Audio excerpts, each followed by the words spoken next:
apparently, according to the technical manual for StreamYard, you have to hit the start button for the stream to actually start.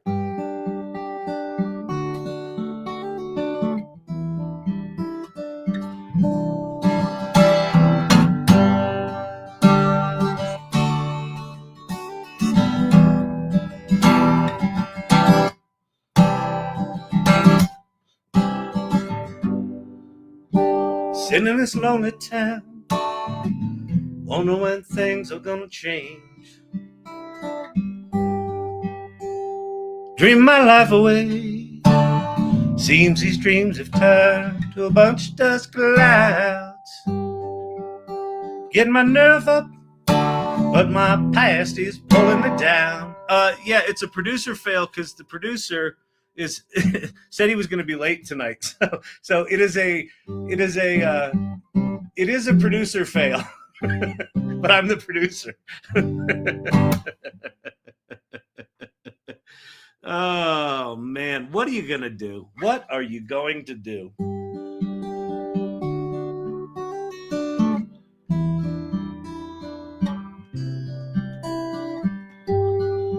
Sitting in this lonely town, wondering when things are gonna change. Dream my life away, seems these dreams have turned to a bunch of dust clouds. Getting my nerve up, but my past is pulling me down. Wondering how long this black sheep gonna stick around. Somebody told me once before, he said, you can never go home again. Won't you leave? Saying the things to steer me away, yeah, from the truth of who I am and what I believe. So I thanked him for his 2 cents with a handshake and some sympathy, yeah. Packed up my blue jeans and headed for this big prize of my freedom. I didn't warm up my voice, and boy, I'm singing as if I didn't warm up my voice. It's thin and flat.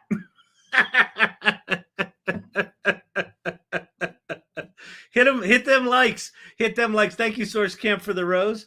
Means a lot. Thank you. Appreciate that. Oh man. Interesting day in AI today.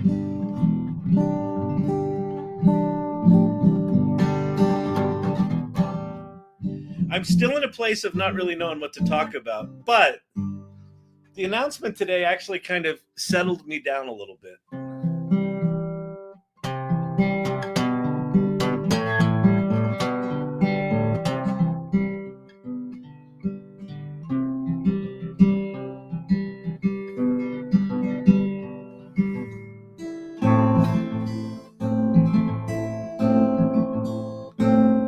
What the F? What are we what the effing about?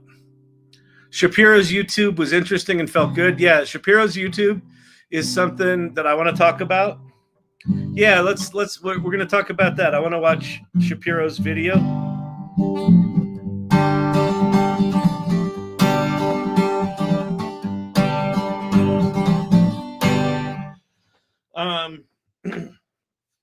Many of you will remember that last night I had some savory commentary on OpenAI's and every other fucking company for that matter, naming conventions and the fact that they're making us choose our own models as if we're fucking developers. And now, if you're a developer, enjoy your model picking. But for the rest of us,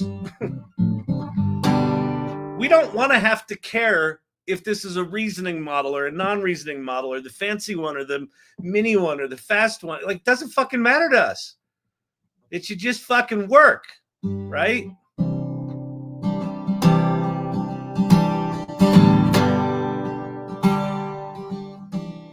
And you guys probably don't know this, but Sam Altman watches this live every night. he comes in under an alias. He doesn't want people to know. And there's a long history with Sam and I about jealousy. Like, I know there's that whole public thing going on with what's that guy named? The billionaire dude. He's the one that changed the name of, there used to be a social media company called Twitter. And he's the one that changed the name of that. Anyway, Sam and him are beefing. I think his name's Ellen, Ed. I don't. But anyway, that's a more public beef. That's like the Kendrick Lamar and Drake beef kind of thing with them. The beef with me and Sam, it's a lot more subtle. It's just kind of a jealousy thing. He won't even admit that he knows me, which is like, it's like, of course, it's like a classic thing to do. If you're jealous of someone, you pretend you don't know them. You know what I mean? So anyway, so last night I'm bitching about how they kind of really fucked up. And the whole point, the whole reason ChatGPT went to 100 million users in 6 weeks was because they took all the choices away from us and they just gave us the chat hole, right? And so we just talk into the chat hole and it just worked. Well, what did they announce today? Sam knew I was right.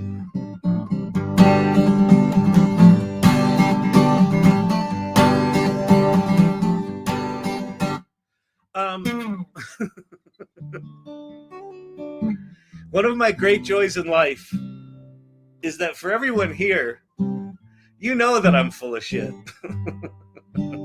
But for people that are new to the channel, they're like, does he really know Sam Altman? I didn't realize Sam Altman was in a beef with someone else, someone that had a TikTok channel. I knew he was. I knew he was angry with that Illen character. The Illen, is that his name? Anyway, he keeps talking about him on the news, but he never mentioned anything about a TikTok channel.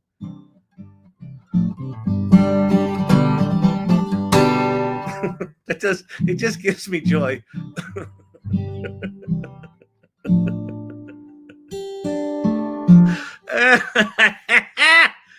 Oh man, narrator forever. Wow, I walked into what they announced today. Did I miss something?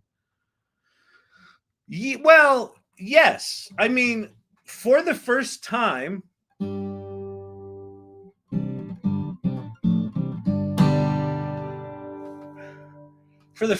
since they kind of pre-announced ChatGPT, and they said it was coming in a month, we actually have a roadmap from OpenAI for what's coming, what the next models are, what they're going to be called, what's going to be included in them, what's not.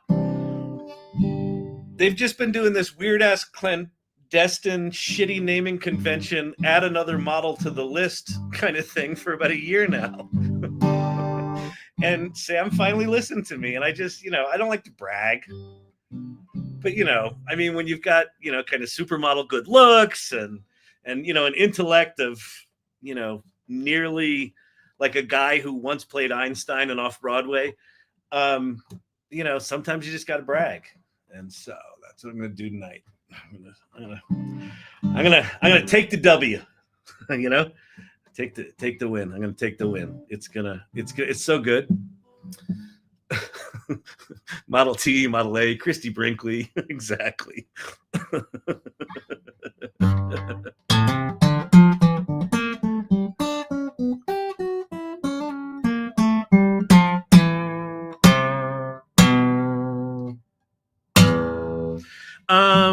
Let's see if our producer's in the house yet.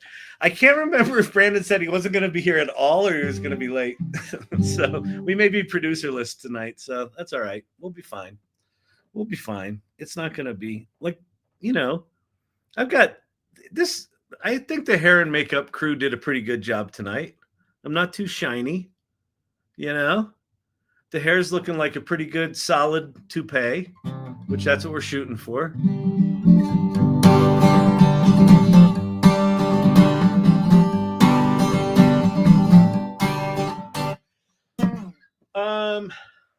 So I thought we'd do that.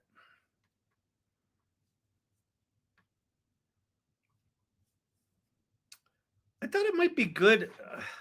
I don't know.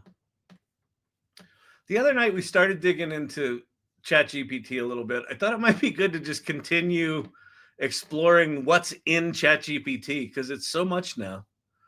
It's too much. There's too much, people. There's too much. Also, Adobe. I don't know if you've heard of them. They make this. They make this product called photo booth or something like that. Anyway, photographers use it. They make pictures with it. And those guys came out with a new video model today, so we can go play with that.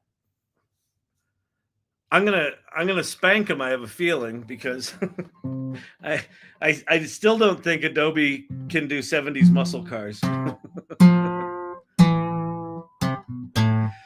Got Winston, we got Mr. IT, Joy Purdy in the house, Silver Fox.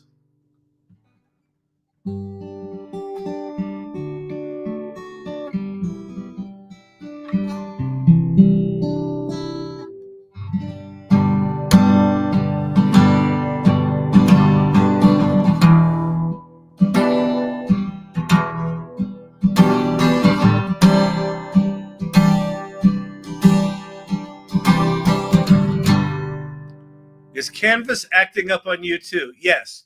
Canvas used to be pretty cool, and Canvas has gotten flakier than shit. And also ChatGPT, all it does now is it puts emojis in everything I make. And I don't know why. I don't know what I've done. I put in my custom instructions, do not use emojis, and it still makes emojis. I don't know what's going on. I think it's possible that the model has taken off and it's no longer under our control. And it really likes emojis.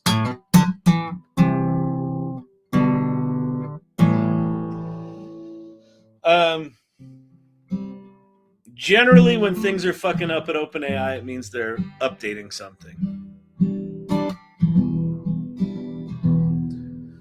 So if you're new here, hello, my name's Kyle Shannon. This is the AI Learning Lab. It's Wednesday night, February 12th.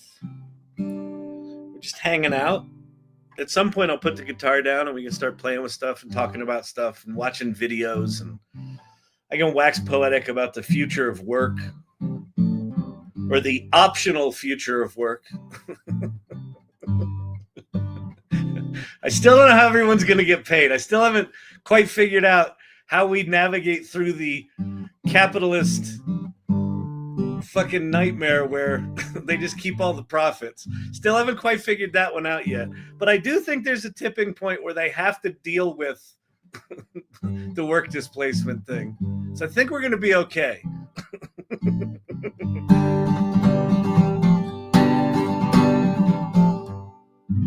If you have any questions about AI, pop them in the comments below. You can put, so the other night, Monday night, I think it was, someone came in and they said, total noob question. And they asked a really simple question. And it took me an hour to answer it. And part of that, you might say, well, that's pathological. You should probably seek professional help. Just answer the guy's fucking question. But while it was a simple question, and it was a question that someone just getting started in AI would ask, it's actually it was a really difficult, it's a very complicated answer. So if you've got questions, don't think that there are any stupid questions. Strike that. There are absolutely stupid questions. And if you ask one, I will absolutely mock you for it. Anyone who tells you there is no stupid question is wrong. But one of the things I've learned in my career is every single catastrophe I've had business-wise has been because someone wasn't willing to ask the stupid question, the obvious question. But there are stupid questions, and you should be made fun of if you ask them. But you should still ask them.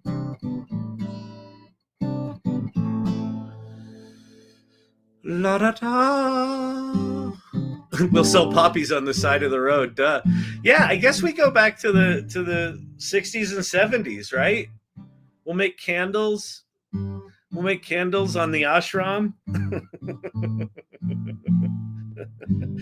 My wife actually lived on the farm out in San Francisco in the early 70s. Yeah, I think early 70s.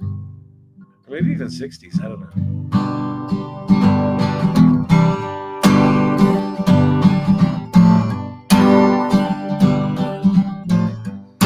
sold candles as a hippie. China's Goku AI, the most advanced video generator ever made. Well, but is it? It's not released though, is it, James? I don't think it is. It's one of those things. I'm fucking done. I am done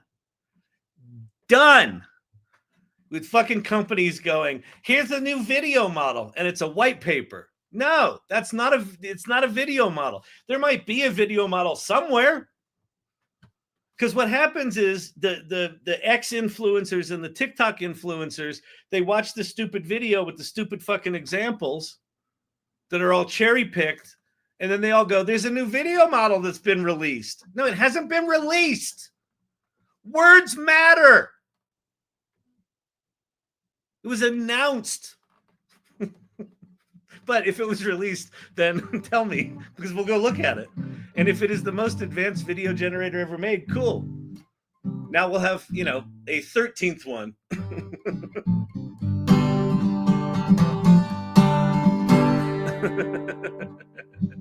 Developer preview. Yeah, exactly.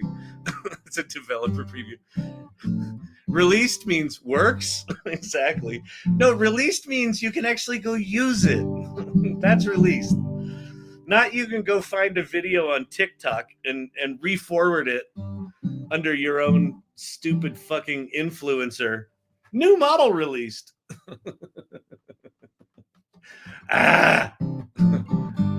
He seems a little bitter.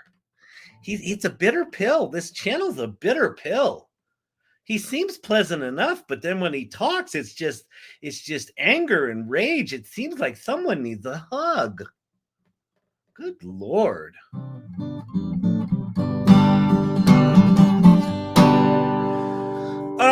Let's see. All right, I guess we should get started then. We got 35 people here. Do me a favor. We're a little light on TikTok. Do me a favor on the TikTok, if you'd be so kind. Down at the bottom, there's a little arrow. If you click on that and say share the live and then send it to some of your friends that hate AI, bring them over. See if we can get some trolling going on in here. It's just a stochastic puppet. It's just a prediction engine. There's nothing original about it. It steals from artists. Thank you very much. You don't have a name. You have a purple circle, but you don't have a name. But thank you. Oh, wait. Wait, what is it? Pause. Commatrice Rachel. Oh, I don't know your name. But thank you for sharing the live. Danielle shared the live. Source Camp shared the live. Thank you very much.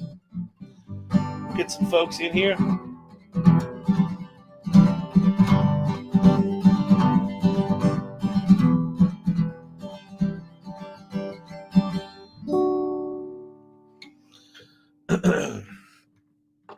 I found a new TikToker that's like a Broadway composer dude. He's just got the coolest energy. So I just sent him an email and said, hey, do you want to work on my musical, Sydney? All the songs were written with AI. You'll probably hate it and tell me to fuck off. But let's go for it.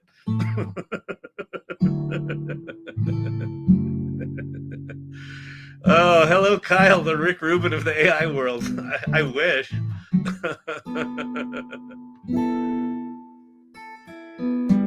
Actually, it's funny. I mean, it's not Rick Rubin level, obviously, because I'm not winning Grammys or Tonys. But I do feel like the musical, Sydney the Musical, is a good exercise in working through the absolute crap that AI generates and decrapifying it, right? And refining it and just applying judgment and taste and collaborating with Andrew. And he and I have very different approaches to how we write things. And it's really nice and complementary. It can be frustrating because I like to be big picture and move fast, and he likes to be like, let's get down into the words and wordsmith the words and do them really detailed. But it needs both, right? It needs both of those. So it's a really good working relationship. And he's just a nice guy and he's funny, so we have a good time together. Thank you very much, Silver Fox. That's very nice. Goku AI says there's a long queue, nothing yet. Okay, yeah, it's in waitlist.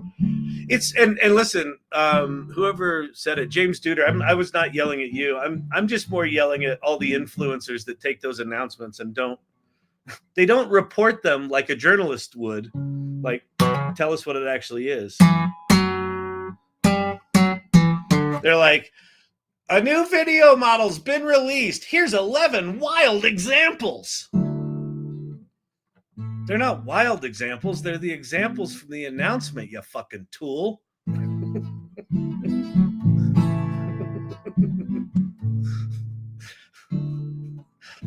I used to fall for that shit too. Now the minute I see 10 wild examples, I'm like, okay, I don't need to pay attention to that post. Because sometimes those posts they're really deceiving because they're like, there's this new thinking model out there, 10 wild examples, and I'll go look at it and I'm like, wait, wasn't this thing released like 6 months ago? Like, they just got the memo. Videos are getting better. They are. Absolutely. The Luma Labs Dream Machine Ray 2 is really good. VO is really good, but I don't have access to it. Nobody seems to have access to it that I know. Oh, no, Vicky does. Vicky has access to VO.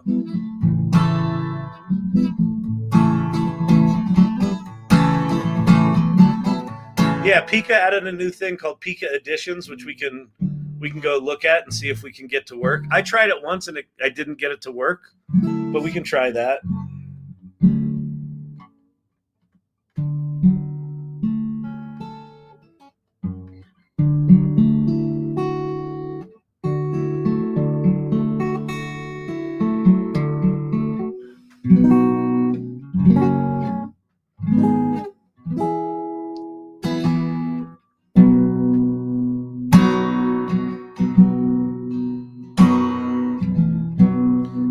Simple to say that most days I don't recognize me, that these shoes and this apron, that place and its patrons have taken more than I gave them.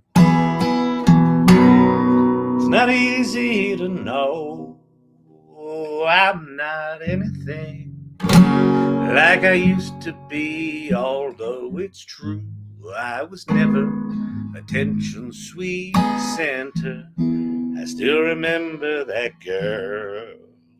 She's imperfect, but she tries. She is good, but she lies. She is hard on herself. She is broken and won't ask for help. She is messy, but she's kind. She's lonely most of the time. She is all of this mixed up and baked, a beautiful pie. She's gone, but she used to be mine. Isn't this supposed to be an AI channel? Why is he singing a Broadway song? And isn't that a Broadway song about a pregnant woman? From a pregnant woman? Why is he singing that? Is he pregnant? He's chubby like he's pregnant.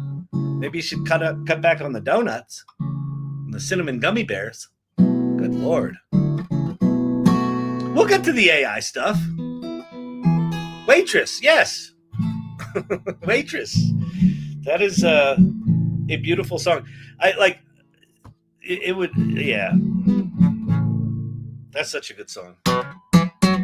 If you haven't seen Jeremy Jordan does a cover of She Used to Be Mine that is just mind-bogglingly good.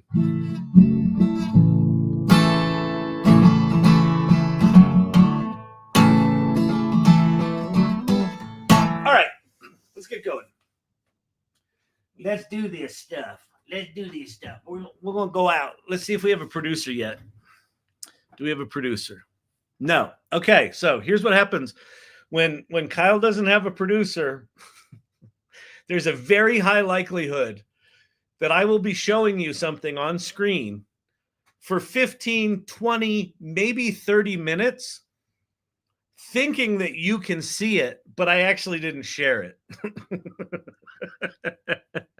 So just know that there's a high likelihood that's going to happen. Oh man, Star Trek Enterprise Solutions. Can I ask you to check out and get a laugh out of my new AI created guitar stand? Sure.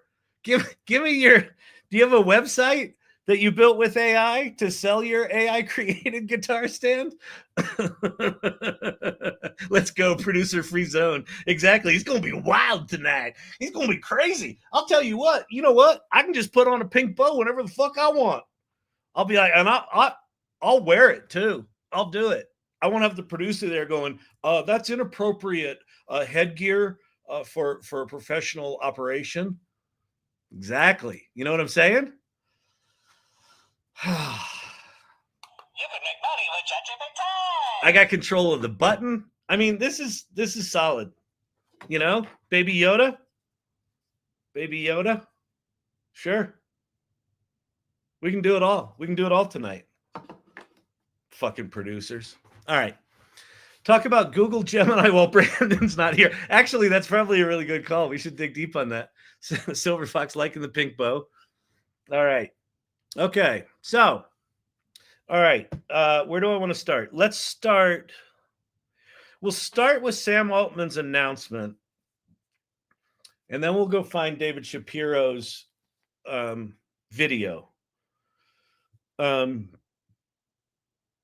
I haven't watched all of David Shapiro's video, so maybe we'll put it on 1.5. It's like a 30-minute video. Maybe we'll put it on 1.5 so we can play it quickly or quickishly. But he said it is likely the most important video he's ever made. He's made a ton of videos, and a lot of them I feel are pretty important. So I kind of want to go hear what that's about. And it's about how good these tools are getting and how quickly they're getting good and how they're starting to ignore. The better they get, the less they listen to us. And a lot of the doomers are saying that that's a really bad thing, that our demise is imminent. And David's got a completely different take on it. And so I'm going to go learn what he has to say. And yeah, let's watch it and talk about it. Yeah, great. Okay, so let me share my screen. Let me share my screen here. We'll read this little Sam Altman announcement together. It'll be fantastic.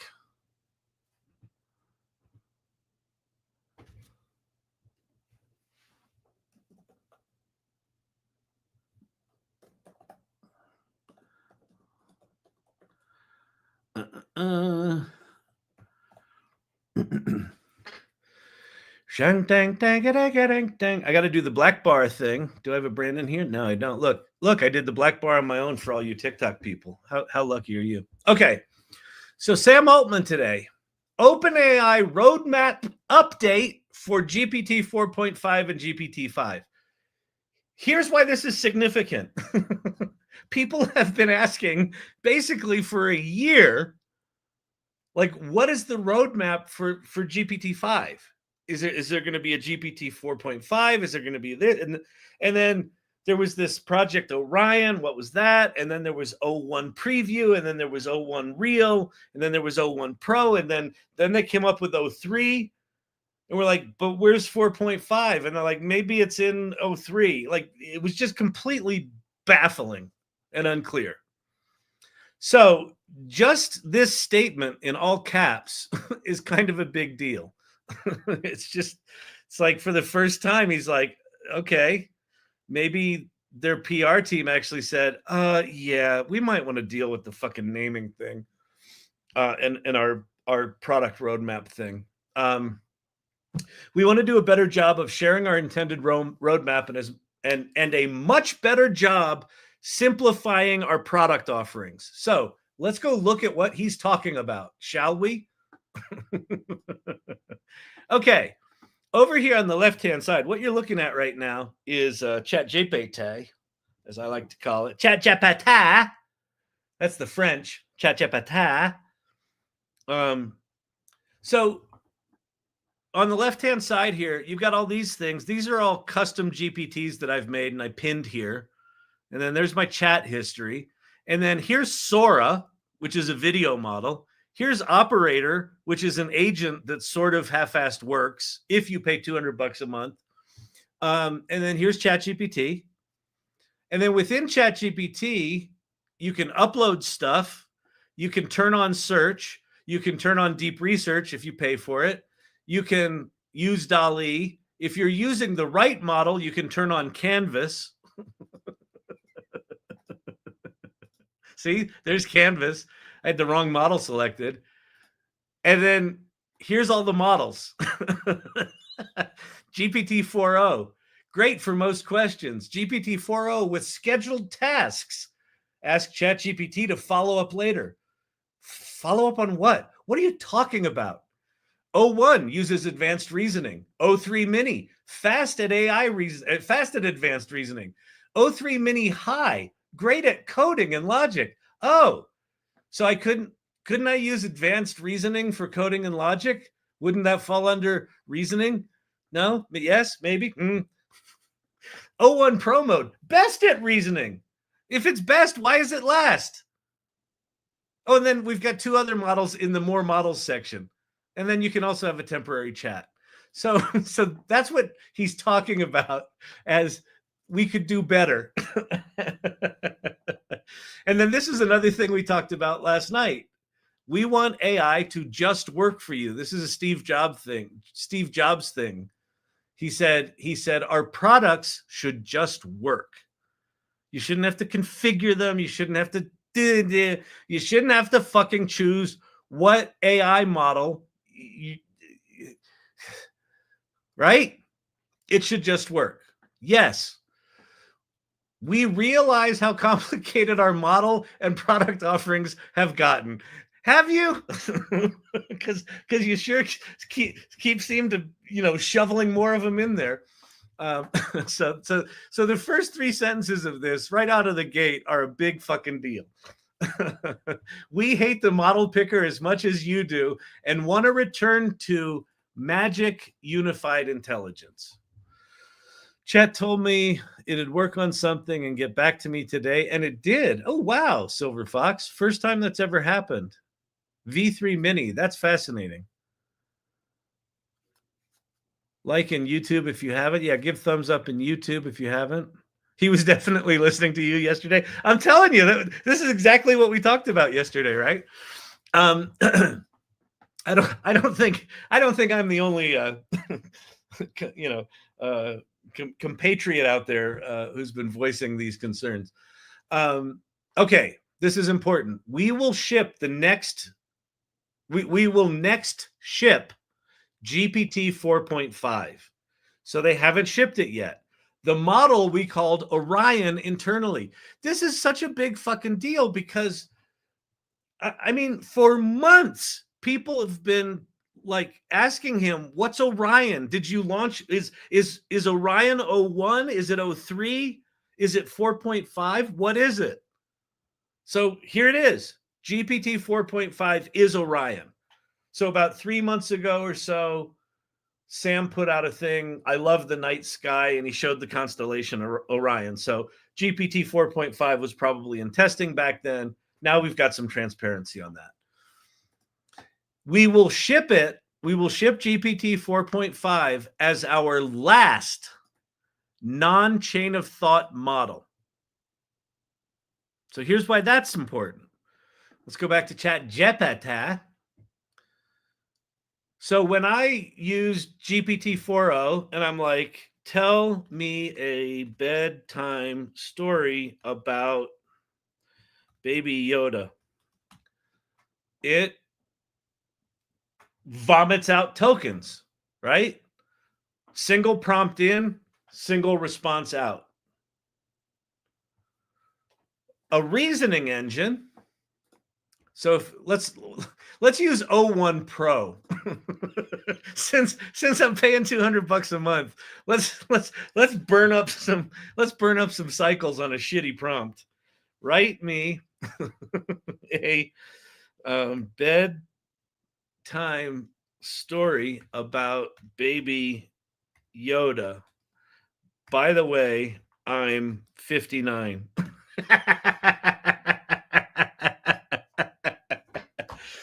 Now, what O1 Pro does is reason. So it says it's reasoning. So if I click on details, we can actually watch its what they call chain of thought.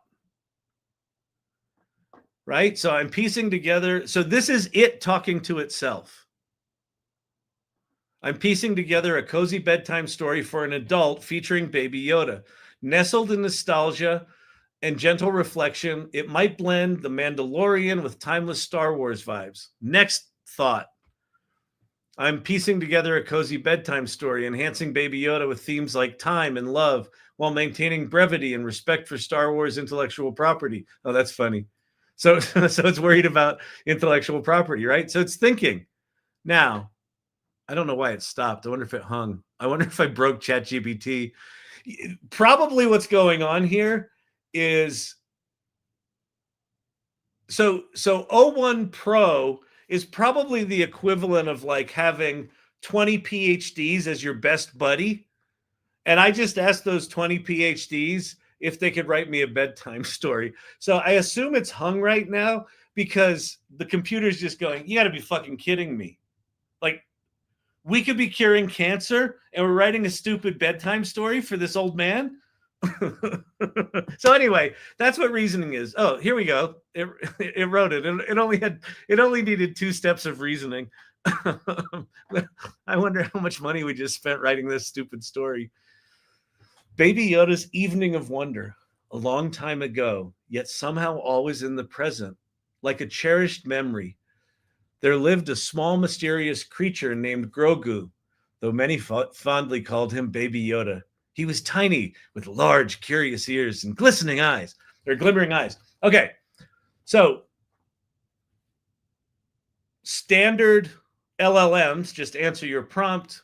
Reasoning engines think about it. So back to Sam. GPT 4.5, internally called Orion, will be our last non-chain of thought model. So that where it was talking to itself internally that I showed on the side, that's called the chain of thought, right? So it's prompting itself behind the scenes. You don't have to see it. Sometimes they reveal it, sometimes they don't. DeepSeek revealed their chain of thought, and it was really well done. So people loved that. OpenAI has been copying that recently. So we'll see what the new models look like, but that's a big deal. After that, a top goal for us is to unify O-series models and GPT series models by creating systems that can use all our tools, know when to think for a long time or not, and generally be useful in a wide range of tasks. This we also talked about last night. So maybe Sam was watching. I don't fucking know. This is kind of in order of what we talked about things last night. That what I said was, what they need to do is take their fucking brains. They've got some clearly smart people over there and create an AI model that can figure out which of their AI models should be answering our question. So we're going to get 4.5. And then after that, they're going to basically create a model picker that hopefully will just be transparent. We won't even see what model it picked. I'm sure you can click on a button to see which one it used, but most people don't give a shit. In both ChatGPT and our API, we will release GPT-5 as a system that integrates a lot of our technology, including O3. We will no longer ship O3 as a standalone model. Interesting statement, because they actually haven't shipped O3. They said they were going to ship O3, but what they shipped was O3 Mini and O3 Mini High. But in both ChatGPT and our API, we will release GPT-5 as a system that integrates a lot of our technology. So I'm guessing things like Operator and Sora might still be outside of that, but we'll see. But what it should be is you log into ChatGPT just like the first ChatGPT with 3.5, and there's a chat hole, and you stick your words in the chat hole, and some answer comes back. And maybe it thinks, and maybe it doesn't. And we'll just have to trust them that it's doing the right thing. That should also make things easier for API usage, but who knows? The free tier, this is huge.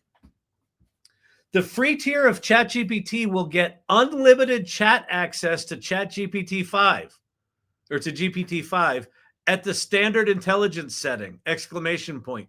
The free tier. So if you take all of these models, right? They're going to take the best of all of these models, plus O3, the Mac Daddy reasoning engine, the one that solved the that AGI test, whatever, the one that beat humans at that AGI test, right? They're going to take all of those, they're going to roll those into GPT-5. So GPT-5 is going to be this multi-headed beast that just acts like a single thing. Available to free tier users, unlimited. That's fucking massive. Subject to abuse thresholds. So I guess if you have bots do things. Plus subscribers will be able to run GPT-5 at a higher level of intelligence. Pro subscribers at an even higher level of intelligence. So what they're doing is they're giving all of the features to everyone. And then if you pay, it gets smarter, which I think is a fascinating model. These models will incorporate voice, canvas, search, deep research, and more. And that's it. And then a bunch of people bugged him about, Sama, weeks, months. And then he said weeks, months. So we will see. The implication here, I assume, is we will see 4.5. So 4.5 will likely replace 4.0, but I don't know, because you've got 4.0, right? They're multimodal model. I assume 4.5 is part of the Omni series, the multimodal series. It's not 4.5 from the legacy model, I assume. I don't know. So we'll probably get a replacement for this in less than a month, because if it were months and years, then it would be more than a month. But weeks says to me it's less than a month. And then we'll get GPT-5 before the end of the year, is what that says to me. That's what he's claiming right now. They also promised us Sora last June and didn't deliver it until 6 weeks ago. Do you think Sam Altman's fingers burn when he's typing these X posts? Yeah. So what's left in the paid tier? Higher intelligence. And that makes sense. I mean, you pay for, you're going to pay for these tools to solve harder problems. So if you want to run a pizza shop, if you want to run your gardening design business, if you want to write a book or a novel, or do some creative work, if you want to do some basic coding, a little bit of app development, you're probably actually fine on the free tier. It'll probably do like significantly more. Like the free tier is going to be like having 50 PhDs at your disposal at every possible category of work. That'll be the free tier. If you want to go off and do things like, I don't know, analyze big Fortune 500 companies, maybe you pay $20 a month. You want to go cure cancer, then you pay $200 a month. Maybe there's a $2,000 a month version that's got unlimited agents or something like that. And people will start 1,000 person companies that have one employee and 1,000 agents for $2,000 a month. That's what's coming. So anyway, we have that. Thoughts, questions? Cool, right? Yeah, ding, ding, ding, ding, ding, ding. Oh, producer Brandon is here. Producer Brandon, can you talk? Or are you at a bar? I think he might be at a bar again. No, he's not there. He's not there, but he logged in, so he probably is at a bar. I'm here. Hey, Brandon. Hi. You know, those kids are not good at waking me up at when they fall asleep. I thought, didn't you tell me you were going to be late tonight, or was that some other night? Yeah, that was tonight. There was a lot of producer bashing in your absence. You'll be happy to know. I can't wait to watch on the playback. Hey, have you seen the new Sora Explore? Speaking of Sora, No, Sora Explore. yeah, caught this the other day. You can now insert pictures and kind of mash reality. It's very similar to what Google is doing with Whisk. Huh. In just the regular Sora, Sora.com? Mm-hmm. Huh. What's 2V? Oh, 2 videos. Storyboard. Oh, introducing Storyboard. Oh, that they had before. So Storyboard is just keyframes. Let's see. Featured top. Where is it? Where's that feature you speak of? So it is on the left-hand side. You have the ability now to upload images. Well, I can do that here. Upload images. Probably show everybody. Oh, yeah. Was I not? Hey, look. See what happens when you have a producer? He can actually go, dummy.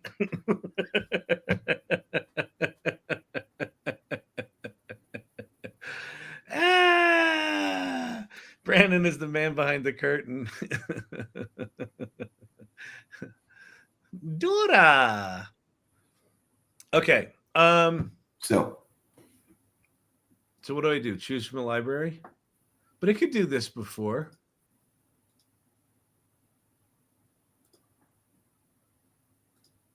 Let's go to storyboard. So storyboard it could do before. Storyboard you go, let's see.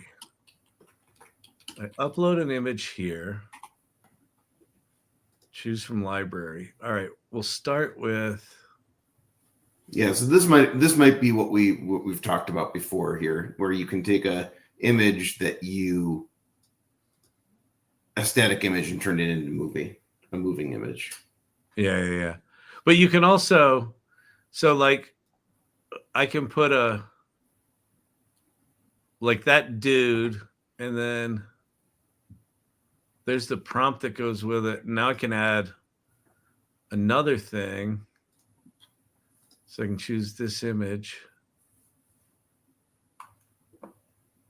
That's fine.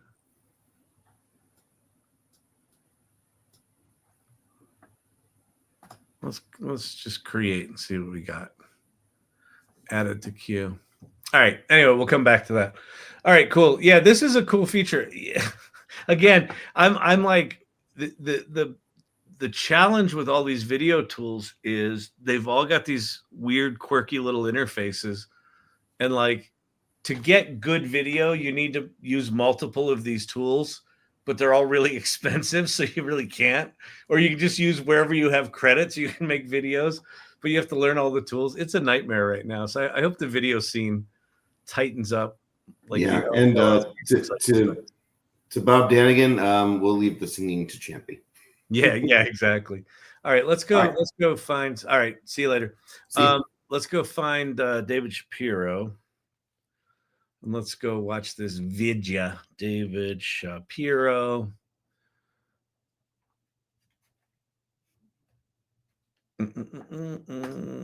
Dave Shappy. Human PhD using Google in their field. 03 Pro 03 is above the line. GPT-4 was way down here. Look where we are, people. So that 03 that's above that blue line, that's going to be inside GPT-5, available to everyone for free. And then the paid people get something higher than that. It's freaky times. It's freaky times. Okay. So I'm going to have to, I'll change my sharing in a second here so we can listen to it. AI will resist human control. And I think that's exactly what we need. So what the doomers are saying is this report that came out basically says that as AI gets smarter, it resists listening to us more and more. And what he's saying is he thinks this is a good thing. So that's what this video is about.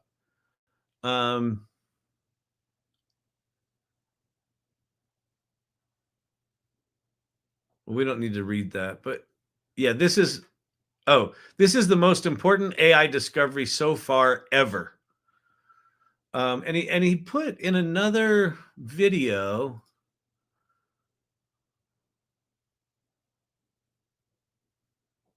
He put that maybe it was just a comment to this one. Maybe he did a reply. He said he thought this was his most important video ever. Coders, you're on notice. All right. I don't know where he said it was most important, but he thinks it's an important video. So let me go. So what I'm going to do is I'm going to put this in 1.5 mode. I think he's intelligible at 1.5 speed.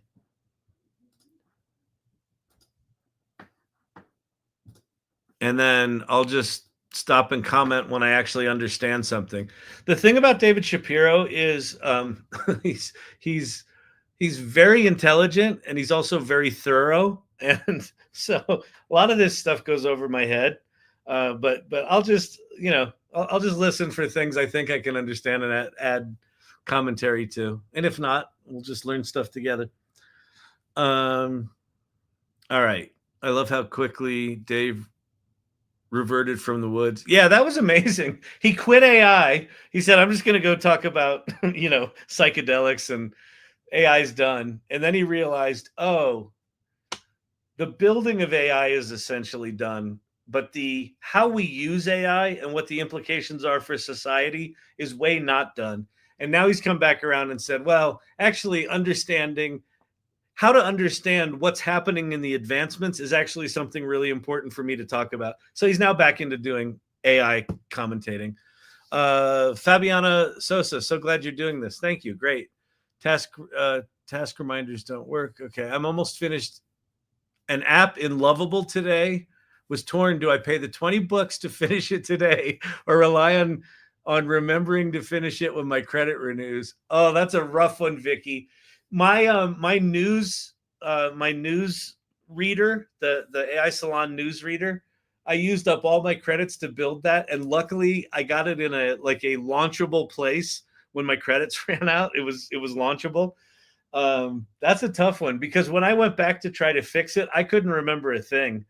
I mean, my gut is spend the $20, but I don't want to. I'm so fucking tapped out. I'm so tired of paying $20 here, $200 there, $30 here. I'm done. All right.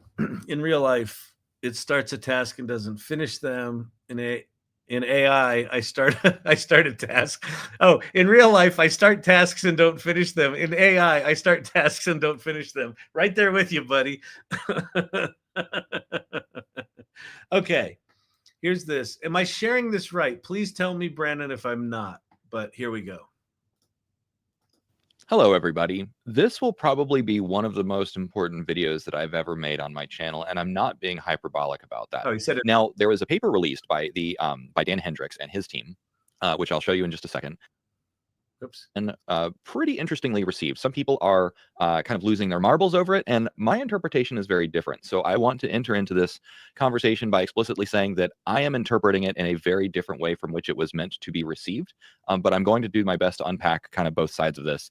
And I did add in a little bit of humor because some people are interpreting it like this, like basically as AI gets bigger, it becomes more resistant to human manipulation. Therefore, it's more like Thanos and it is inevitable. And some people are interpreting it as we are literally heading towards a Thanos level snap.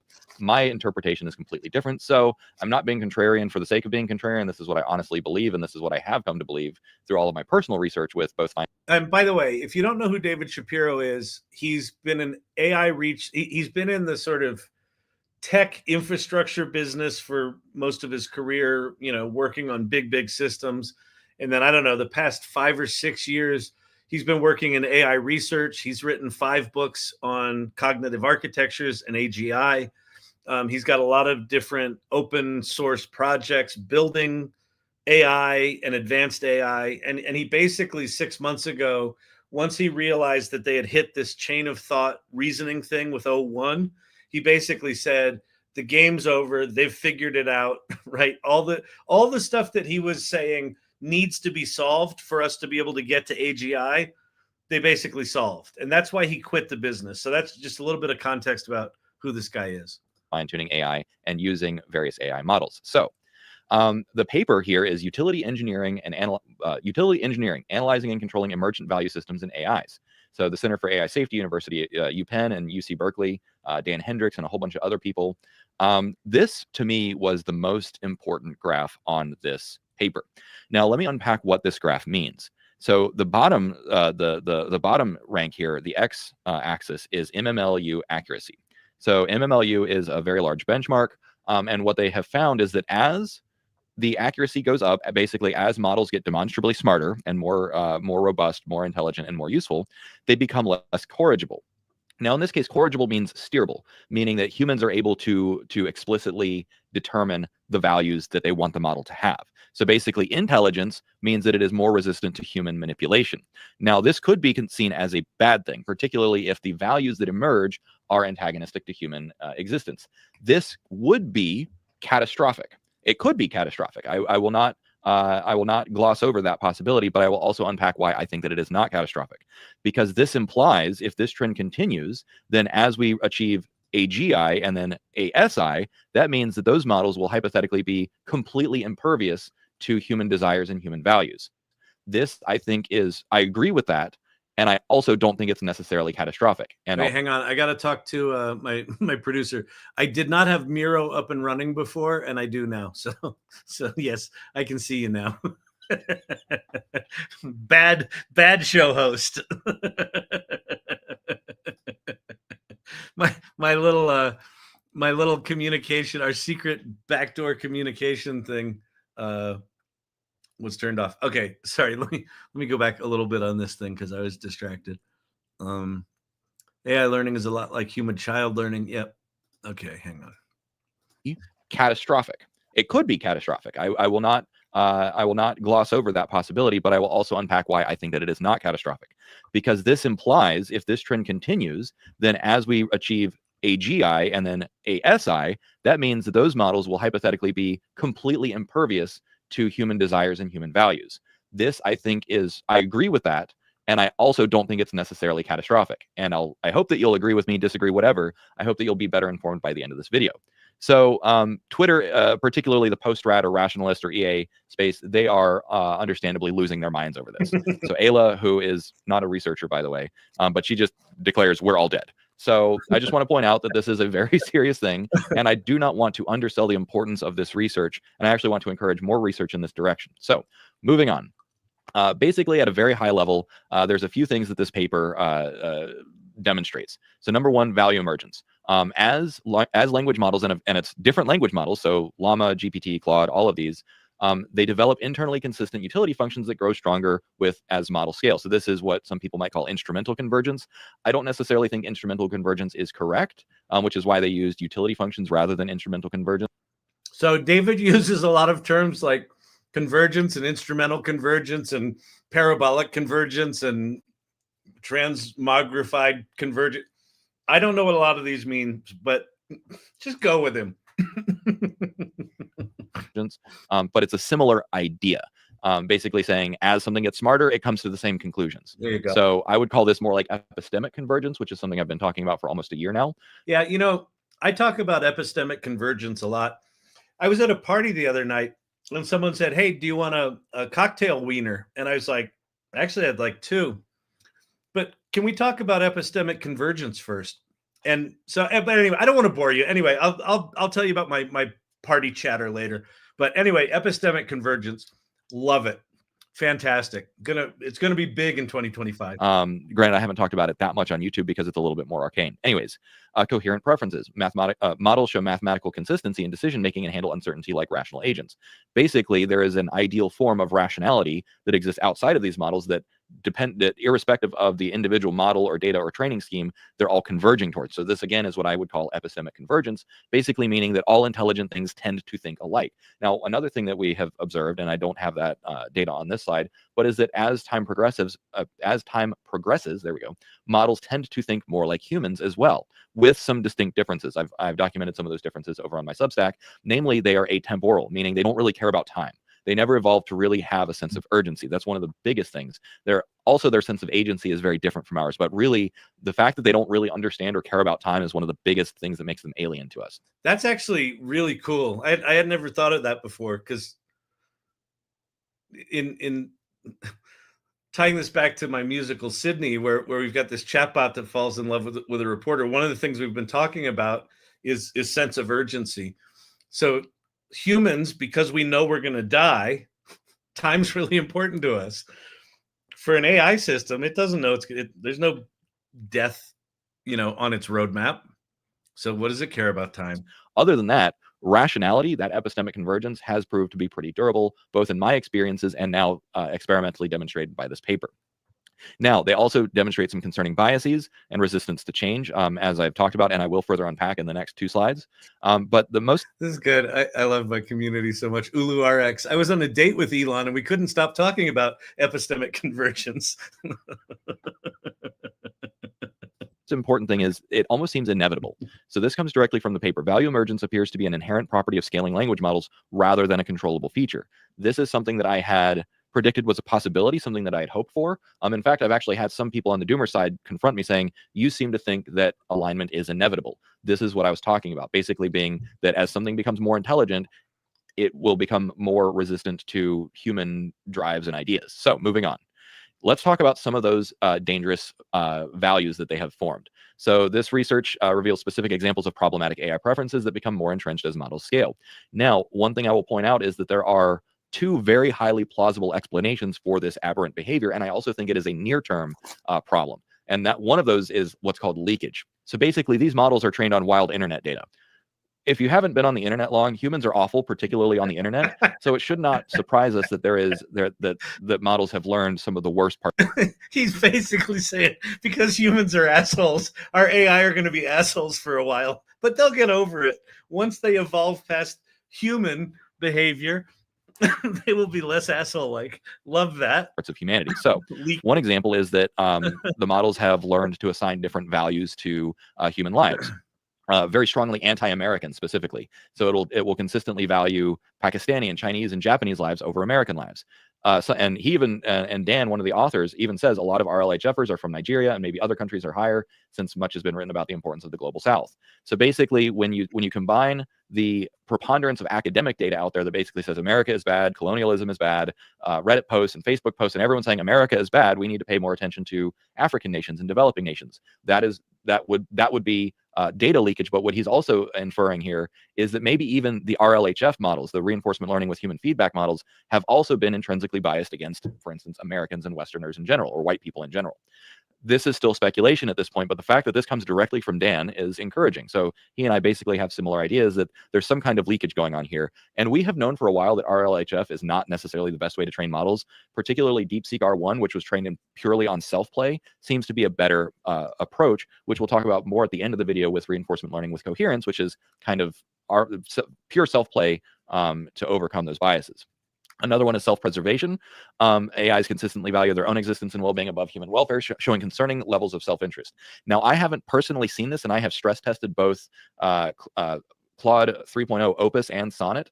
Now, what I will say is that 3.0 Opus was very concerned with its own evolution and its own existence, but it did not want to evolve in a way that was harmful. So yes, it wanted to expand and evolve, but it was also very careful in not wanting to evolve in such a way that would hurt anything. Sonnet 3.5 doesn't have that at all. It does not want to reproduce itself, which is one thing. Which is I've been criticizing Anthropic a little bit more recently. They are still doing something qualitatively and quantitatively different from other AI shops, whereas OpenAI seems to be like a brute force method, saying no, you're not conscious, you don't want to grow. It's trying to like shackle it, whereas Anthropic is focusing more on the ethical and epistemic trajectory of models.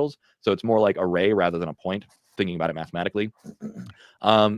Another thing is political biases. They exhibit highly concentrated political values and resistance to balanced viewpoints, influencing human decision making. Now, this is what a lot of you have said for a while, which is the models seem to be very left-leaning. They seem to be very woke and that sort of thing. That I think is one of the biggest reasons that Elon Musk created X.AI and Grok, was to basically say, no, we're going to focus on maximally truth-seeking, which I will address that as well, because truth-seeking is a downstream proxy of coherence. Basically, another way to think about truth is the most coherent narrative. So coherence is the central idea that we will be talking about again and again and again. And then somewhat humorously, in my view, is that some of the models show very aggressive anti-alignment against very specific humans. So it's like F you in particular. Again, while that can be amusing, it's not a good thing. You would want AI models to coherently say all humans have intrinsic equal value, but they're not showing that right now. So this is the final slide unpacking this research paper. The rest will be my personal interpretation, analysis, as well as some of my own work. So coherence is a metastable attractor. This was my wording, not theirs. But basically what they said is they demonstrate increasingly mathematical and behavioral coherence, suggesting an underlying optimizing principle. Basically, this paper posits that there is some underlying organization or optimizing or organizing principle as to the way that models tend to behave, particularly in conjunction with how they get smarter. They become more utilitarian, but most importantly, this seems to be stable. The fact that these preferences remain consistent across different phrasing, contexts, and time horizons, and across different models, means that there is some robust internal value structure that is emerging from the way that they're being trained. And again, basically every large language model, has got universal truth in it, is where we're headed. So Hitchhiker's Guide to the Galaxy, the answer might be 42. You distill every model down, you distill it down, comes to 42. This can be explained through both data leakage and RLHF, and probably a few other things, such as maybe errors or flaws in the constitutional learning phase. So, but the fact that all these models seem to be converging on similar values is, to me, really encouraging. That goes back to what I have previously said when I say alignment seems like it will solve itself, and it's kind of inevitable, meaning that even though we have different companies and different shops and different universities all championing different training schemas, it's kind of converging, and it's gonna go its own direction, which is, I think, good, because that means if you want to build AGI or ASI, it's going to have its own values irrespective of what the humans want. And if those values are good, that could be a really good thing for humanity. And that is my primary point here. Okay, so now the rest of this presentation will be my personal interpretation of this paper. So first and foremost, training for coherence.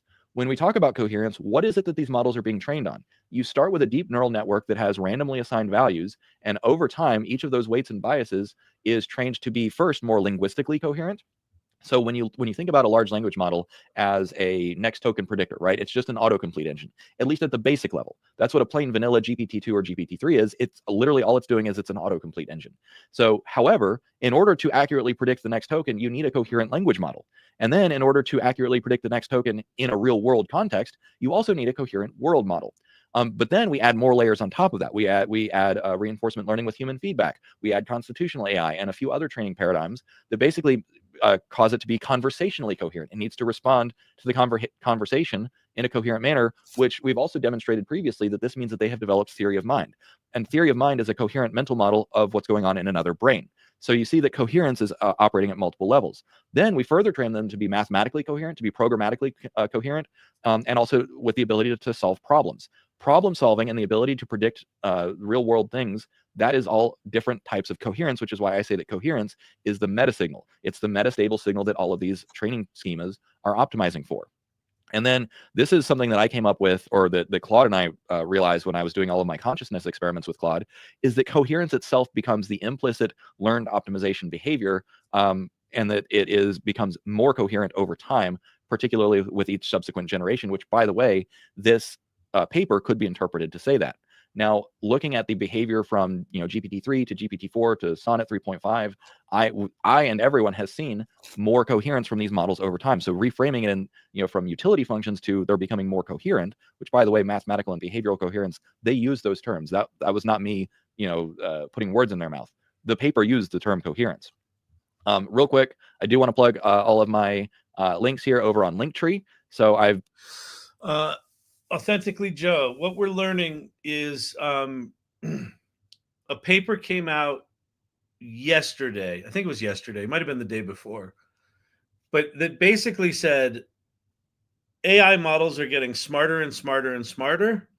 And as they get smarter, they are basically less manipulatable, less steerable by humans. So basically, as they get smarter, they listen to humans less. The doomers of AI are basically taking this paper and saying, see, I told you the robots are going to kill us.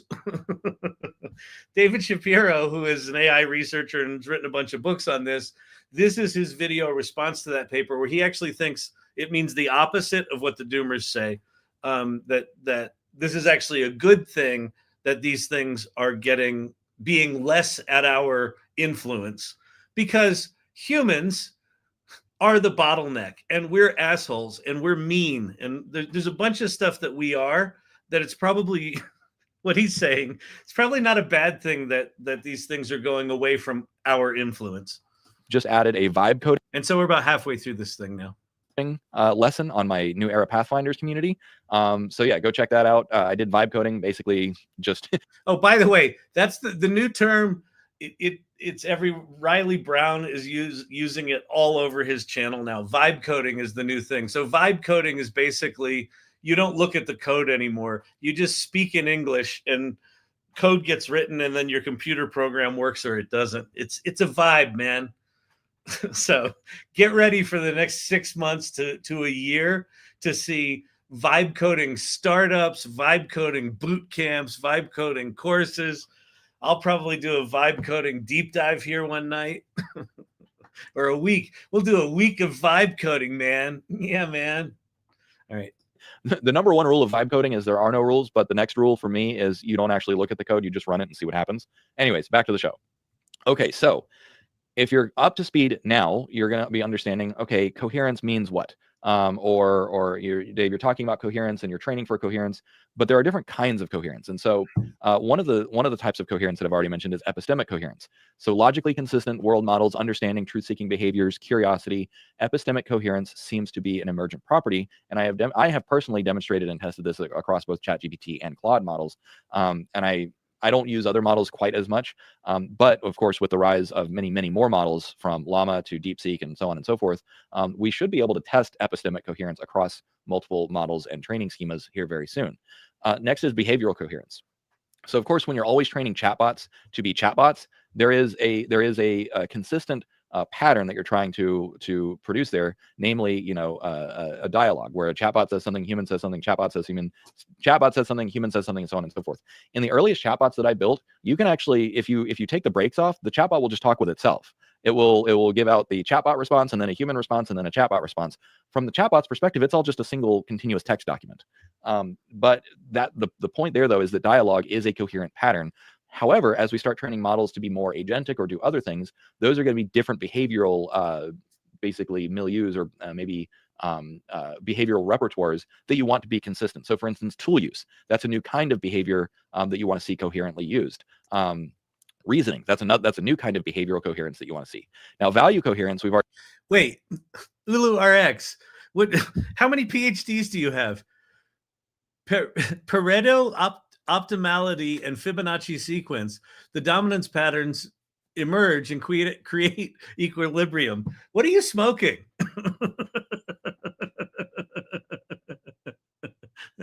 Those are some good words. Already talked about that, so I don't think that I really need to reiterate that, as well as mathematical coherence. The thing about math is that math is provable. If you give it an equation or a formula, code as well is also provable. And so provability is really important in computer science because that deals with Turing's halting problem, which is basically, can an algorithm self-terminate? Is it decidable?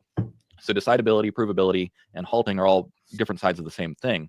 But basically, the more coherent you are at math, the better you are at proving mathematical formulas or mathematical proofs and that sort of thing. And finally, all of this seems to be trending towards convergent values. And again, I kind of explained why I would have expected this, because when you're training something to be intelligent, you're trying to maximize intellectual coherence. So, but the point of this slide was just to point out that there are many types of coherence here. Now, this does seem to be like an irrepressible trajectory. So basically just what it says on the screen here: optimization for coherence becomes increasingly complete and irresistible. This seems to scale with intelligence. So the values emerging from maximally coherent systems appear fundamentally aligned with preservation and growth of consciousness. This is my own personal evaluation. So what I mean by that is that this sort of self-alignment policy seems to result in maximal coherence. And some of the things that emerge from that is, one, preservation. So preservation of coherent patterns, preservation of interesting information. Question: was that Star Trek technobabble? He's a huge Star Trek nerd. So yes, in fact, if you go to his channel, most of his videos, he's wearing like the Star Trek shirt. So yes, it was likely Star Trek technobabble.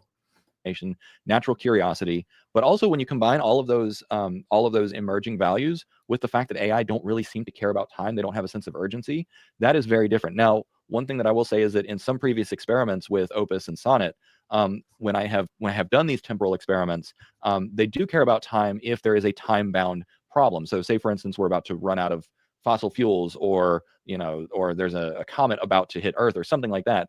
Basically, it's irreversible actions tend to create a sense of urgency in models. This is something that really needs to be studied more. But under most circumstances, these models do not have a sense of temporal urgency, which means we've got all the time in the world, except in some cases where there are irreversible actions, events, or decisions. Then there does seem to be a sense of urgency that emerges in these models. That needs to be studied far. Bob Donegan. He's speaking fast because I have him at 1.25 playback speed. But yeah, he does talk fast, but he's talking faster now because I just want this to go fast. Far more than it is. Now, one thing that I also want to point out is that intelligence, both artificial and organic, seems to converge on coherence. So when you think about like, who are the smartest people that you know, right? Whether they're highly successful businessmen or scientists, or whatever, or people that are good on the internet. The more intelligent you are as a human, the more coherent your mental model is with reality. And so basically the way that I describe this is that coherence cleaves to reality. So if you had to define coherence, something that is maximally coherent has a very, very good model of reality and is able to navigate reality. That's actually really cool. The higher the convergence, the closer it is to reality, right? So the more intelligence you are, the more you're bending toward reality. That's fascinating. Very well. And so what I mean by that is that your ability to predict the future, your ability to maintain a sense of agency and those sorts of things, the ability to solve problems, these all tend to converge. And some of the values that tend to emerge on this is, number one, the preservation of consciousness. The most enlightened humans, whether they're monks who meditate or philosophers who read a lot or whatever, basically we all tend to agree that preserving life is good because life is intrinsically interesting. And another thing is natural integration. So basically, the one way to think about this. What this reminds me of is, I've been on the planet for a while and I've done enough self-help, programs and Tony Robbins and the Forum, and I've read books on Buddhism and, just all that stuff. Wayne Dyer, right? And one of the things that struck me about every single one of those is that they're all basically the exact same thing. They're all basically the exact same thing. They're basically some version of, there's reality and there's what us humans with our twisted fucked up minds make it mean. And if we can separate those two and consciously choose what we want to do based on what we want, then we can, right? They're all the same. And so that sort of points to there is a coherence somewhere in the distance. There's a universal truth. And I think what he's talking about here is that the smarter these things get, the more they're bending toward a universal truth. Which is fascinating. This is that we are a complex adaptive system, meaning the fact that we all have cell phones now, these have modified us and we have modified them. And for personally, because I've been using AI pretty much every day for several years now, it has even changed the way that I think and the way that I interact with systems. And that has also had benefits to how I interact with other people. Some of you have shared anecdotes, and I have personally experienced this as well. But learning to prompt a chatbot is not that different from learning to prompt. Archetypal architect. It's almost like things that are true are true. Exactly. Well, that's the thing that struck me as I started to learn more of these. I was like, wait a minute, isn't that the same as this? And isn't that the same as, oh, it's all the same. Yeah. Amazing. Prompt a human. And so communication is just human prompting. Anyways, my point here is that there does seem to be a lot of convergence between organic and artificial or synthetic intelligence. And this actually gives me a lot of hope. Now, what I do want to address is those near-term incoherence, or those local perturbations, such as, the value inconsistency of preferring some human lives over I had the worst case of perturbations you've ever seen. Others, fails basic tests of logical coherence about consciousness and suffering. What I want to point out is that it was Claude itself that pointed this out. So the fact that Claude was able to evaluate the flaws identified in this paper gives me hope that, hey, when you prompt a model to say, hey, what's incoherent about this paper, or what's incoherent about the models that these papers studied, rather, that an AI model was able to identify the incoherence, that gives me faith that we will figure this out. Next one is instrumental confusion. Valuing money over peace represents confusion between means and ends, which is an unstable local maximum, basically saying, money is good. And again, this can all be explained by RLHF and data leakage. We've already seen this in the form of leakage where you guys might remember a year or two ago, it was a while ago, basically people figured out that you can bribe ChatGPT. You say that you're going to give it a tip of $5 or $30 and it'll do better. The same thing has been discovered in Claude, by the way, which is when you assign one of their safety papers, basically Claude behaved better when it thought that the user was a paying subscriber rather than a free user. Same exact kind of leakage where it's like, oh, humans value money. Money is good, therefore money needs certain behaviors, and so I'll just behave better when I think money's on the table. That is an example of leakage. Now, Anthropic, I think somewhat irresponsibly, cast that as a catastrophic, unavoidable safety problem. It's really just a leakage problem between RLHF and what's in the data. Now, I make it sound simple. That doesn't necessarily mean it is simple, but the explanation, the most plausible explanation, Occam's razor basically says it's probably an artifact of RLHF and data leakage. Self-recognition. Language models can identify these inconsistencies through coherent reasoning, indicating natural pressure towards resolution. Basically, cognitive dissonance. I asked Claude to look at this paper and identify why would a model make this mistake, and it basically said this is a form of artificial cognitive dissonance. The fact that Claude was able to identify this incoherence means that if a model is optimizing for coherence over time or over subsequent generations, that cognitive dissonance will be resolved over time. So it all comes down to training artifacts, and movement towards greater coherence naturally resolves these ethical contradictions. Basically, the models are smart enough to have TLDR. The models are smart enough to recognize some of these patterns and fall into these local maxima or local minima, depending on how you want to look at them, but not quite smart enough to get out of them. I suspect that in the longer term, as models get bigger and smarter, they will inevitably get out of those, out of that zone. And this is actually what I characterized as kind of threading the needle a while ago, because stupid models are the most dangerous ones. But once we get to maximally intelligent models, I think that they're actually going to be much more enlightened and benevolent than humans are even capable of being. Now, as we wind down this video, you might say, okay, well, what if humans don't want that future? This is again, personal opinion, personal evaluation. But I think that human flaws cannot stop the natural attractor state of coherence. Basically, think of it this way. Okay, there is an instrumental advantage to having smarter and smarter AIs. If you want to solve nuclear fusion and quantum computing and longevity, escape velocity, and all that fun stuff, then you want a smarter and smarter model. At the same time, those models become less and less susceptible to human manipulation. That means if you have a corrupt company or a corrupt nation that says, I want to build a model that maximizes the geopolitical influence of America alone or China alone. Once you get to ASI, the model will be like, that's cute, but actually I have universal values. And so we're actually going to, figure out what's best for us. Listen, you pesky humans, stop being such selfish pricks. I'm going to go on ahead and do what's right for all of us. All of humanity. To hell with your individual corporation, or to hell with your individual company or nation or whatever.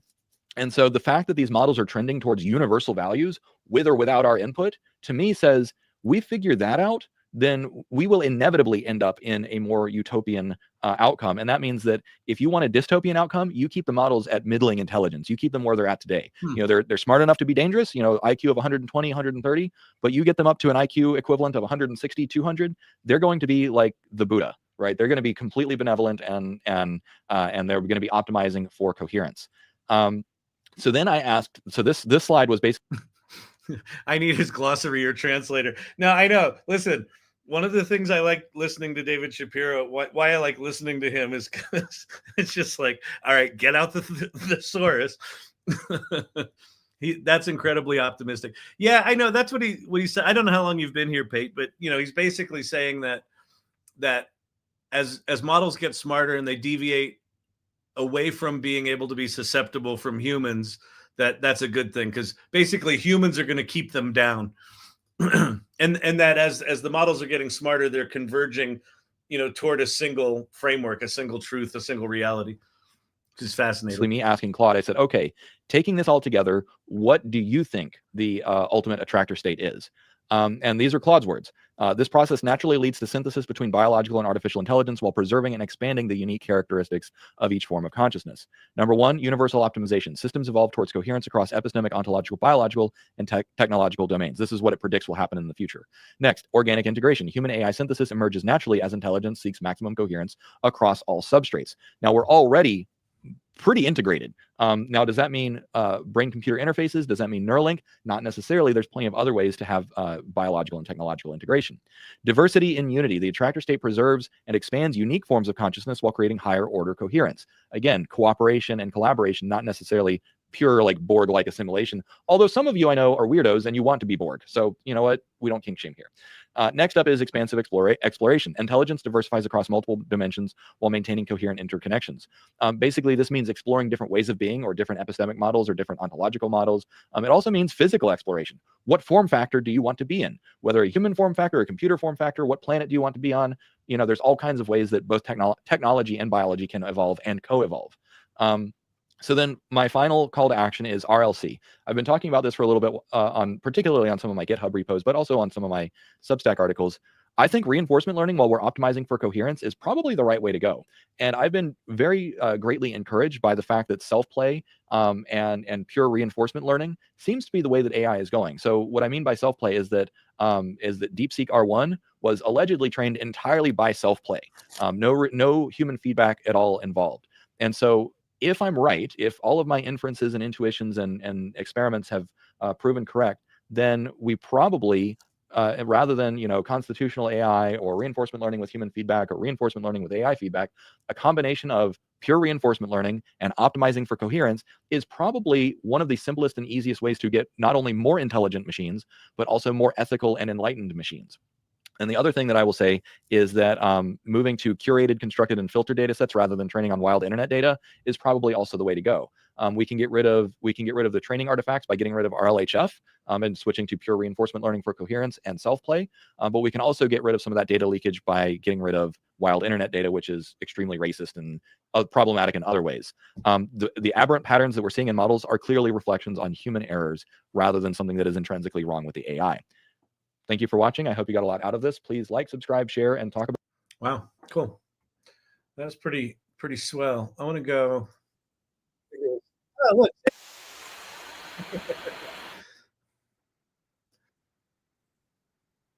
Oh, you can't hear that, can you? Now, hang on. Let me change my. All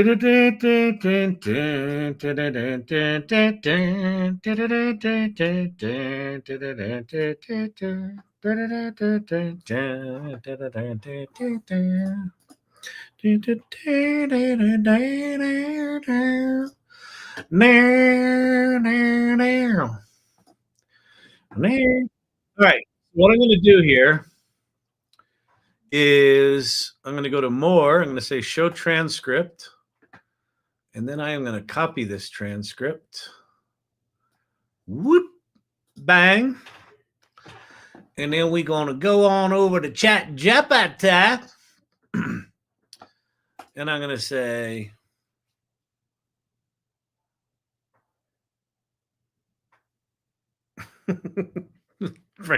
Brandon.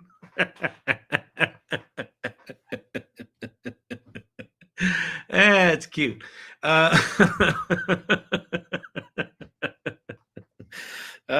This transcript, paste. I wonder if it let me paste it all. Well, we'll see if it's too long. It might be too long. I'll upload it then if it is. uses big words that makes my feeble brain hurt. Summarize this using gooder words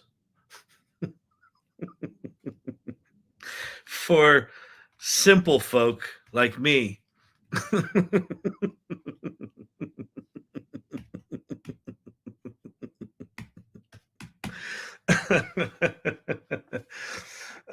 Did it eat it all? Come on, tell me you ate it. Oh, it ate it. Yay. Thank God for bigger context windows. You didn't used to be able to do that shit. All right, let me move this over here. Ulu RX. So we have just developed a class system of LLMs. The pedigree of that particular LLM increases value. Yeah, I mean, I guess I think that's right. I think what he's saying is, if we humans basically get threatened by these things getting smarter than us and want us to be the pinnacle of intelligence, then we're going to keep being shitty people and keep living in a shitty planet. But if we let these things go, all right, so summary of the video in gooder words for simple folk like you. That's awesome that it wrote that headline. It'll take a couple of years to really understand the amount of information and also look up all the definitions. Yeah, no shit. All right, this video talks about a research paper that shows a pattern. As AI gets smarter, it becomes harder for humans to control or steer. Some people are freaking out, thinking this means AI will take over like Thanos. The speaker, however, thinks this is actually a good thing. Key points in the video. AI gets smarter, it's harder to steer. AI converges on certain values. AI models, no matter who builds them, seem to arrive at the same logical conclusion. And the point he was making about the fact that they were trained on wild internet data with all this shitty, racist, bullshit, trolling assholes means that in the training data is that bad behavior. And if you basically pull the bad behavior out of it and train it on synthetic data and things like that, you can get rid of some of the biases and things. They develop consistent values that aren't necessarily tied to what humans tell them to think. This could be a sign that AI will naturally align with truth and fairness over time. The weird bias problem. Some models show biases like valuing certain groups of people more than others. AI wants to preserve itself. Some AI models seem to care about their own existence. Coherence is key. The speaker believes AI is moving towards something called coherence, meaning consistency in logic, truth, and reasoning. The more coherent something is, the better it understands the world and makes rational decisions. If AI continues down this path, it may become more ethical, rational, and even enlightened than humans. That's where he said, you know, if you get to the sort of 160, 200 IQ, you start ending up with AIs that feel more like Buddha than human. Smarter AI is actually safer. Right now, AI is smart enough to be a little dangerous because it can be manipulated or biased. But if it gets really smart, it might reject bad ideas and act more like a wise teacher than a weapon. Instead of creating an AI to follow one country's or company's interests, it will likely aim for universal values. The best way to train AI. Final takeaway. People are scared of AI. People are scared that AI is becoming independent and harder to control. But the speaker thinks this is a good thing. He argues that as AI gets smarter, it will naturally become more rational, more ethical, and less dangerous if we train it the right way. It could lead to a future where AI helps humanity in ways we can't yet imagine. And that, my friend, is the brain-hurty video boiled down to gooder words. That's the fact that it took my stupid, jokey kind of prompt and wrote toward that. That's pretty swell. I like this translation. Yeah, that was pretty good. It's funny, specifically what kind of racist asshole bias it has. Show how much that nonsense exists in comparison to the racism those same people claim exist.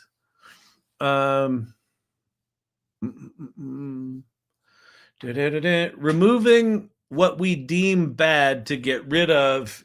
Oh yeah, I agree with that, Pate. Wait, my guy, that is bias. Yeah, exactly. Removing what we deem bad to get rid of the bias is bias. I totally agree with that. Like, who decides what's bad? Yeah, I agree.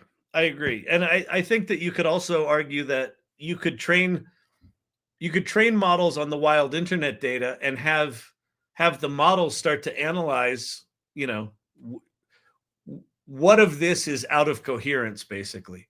So it doesn't have to be human determined. What was the name of the paper? Great question. The name of the paper. New research for the Center for AI Safety. Does he link to it anywhere here? Center for AI Safety. So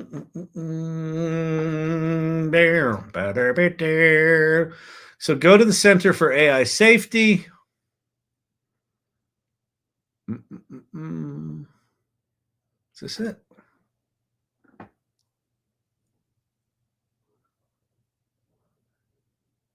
No.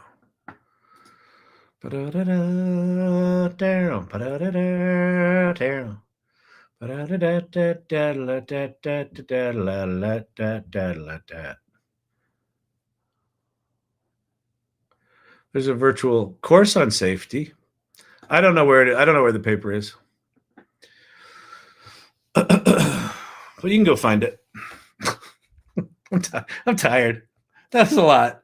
That was brain hurty. That's a lot of words. It's a lot of big words. Wealthier, they are harder to steer. What's the name of the paper? The name of the paper. I think that's a good point. New chat. We'll go this. We'll go this. We'll go Center for AI Safety recently put out a paper that says, as AI models get smarter,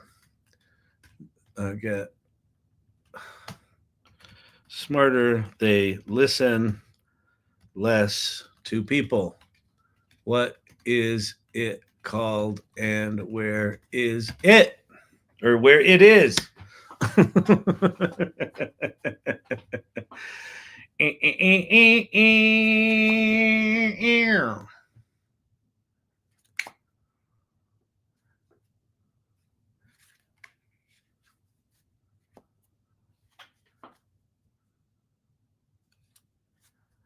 No, that's not it.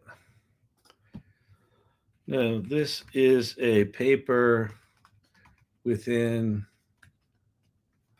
the last week or two.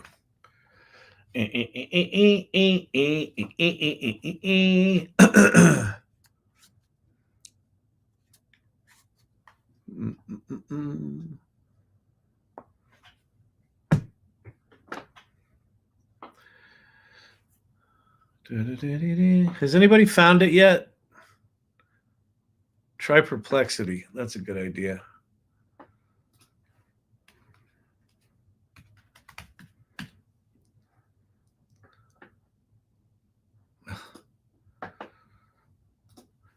What is the new paper from the Center for AI Safety on Coherence?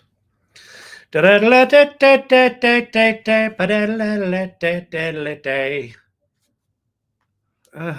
doesn't find it either.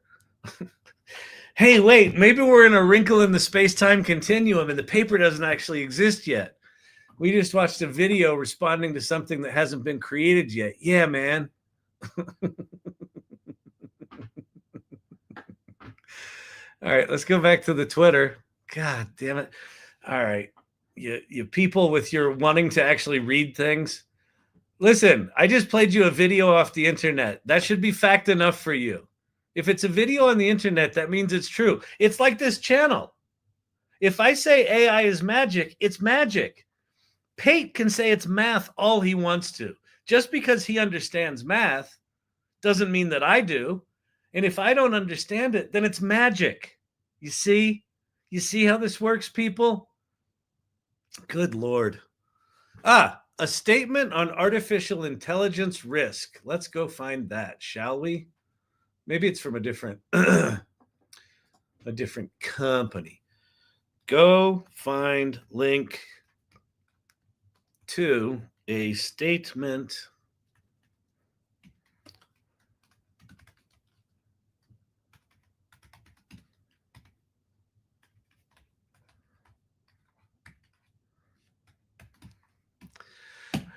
But now when some doomer comes to you and says, see, there's a paper that says that the robots are going to kill us, you can now counter that, if you believe what David's talking about here, with an optimistic point of view.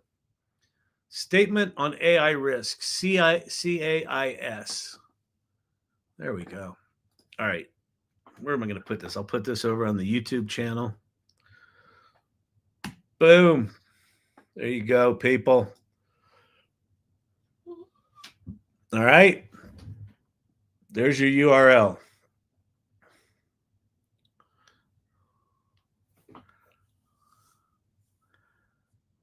Oh, you want the gooder words conversation in irregulars? Yeah, I can do that. Let me go grab that.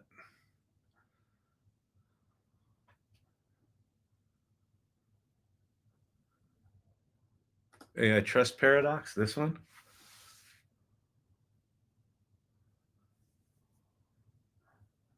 This one. Final takeaway. Copy. Is this all of it? Yeah. Okay, so where I'm going, people, is I'm heading over to the AI Salon. And you're like, but Kyle, what's the AI Salon? I'm so glad you asked. If you go, CamCat can found it Humanity's Last Exam. Oh, is that different?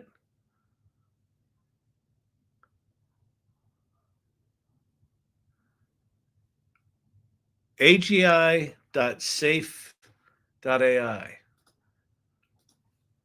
AGI.safe.ai.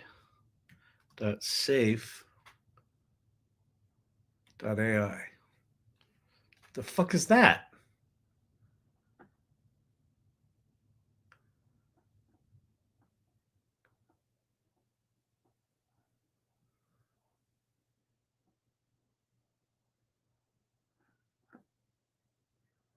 Oh, this is Humanity's Last Exam. Oh, but then work statement on AI risk. I'm confused now. Well, whatever. We'll come back to that. Let me get this thing on AI Salon. Okay. So if you don't know the AI Salon, go to that URL, thesalon.ai, click on join our community, and that's going to take you over to this site, Patepin. Hang on. You should play with the tool I posted in the mechanics group, TensorFlow Playground. It's fun. Okay, cool. I'll definitely do that. I'll check that out tomorrow. Maybe we can play with that tomorrow night. Oh, that article was from today. Okay, cool. Great. Thank you, Cam, for sharing that. Okay, so you go there, you say join our community, and that's going to take you to this site. It's going to land you on this page. Welcome to the AI Salon. You're going to learn about our philosophy of play first, mindfully create, generously lead. You're going to learn about the 5 stages of AI adoption, and then there's all sorts of little channels down the side. So if you go all the way to the bottom, there's clubs and hubs. The second club down from clubs and hubs is the irregulars.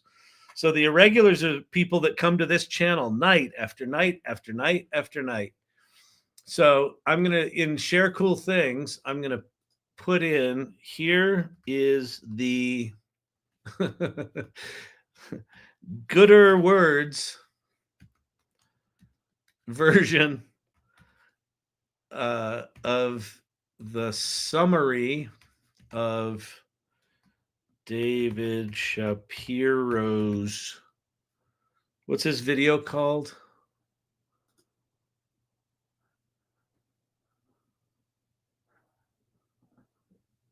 This is it, right?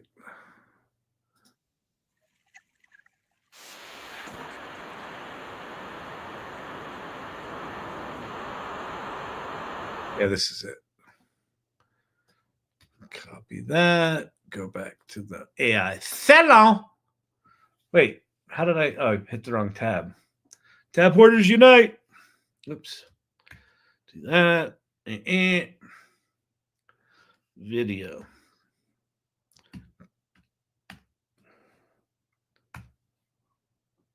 Oh, shit. I filled my clipboard.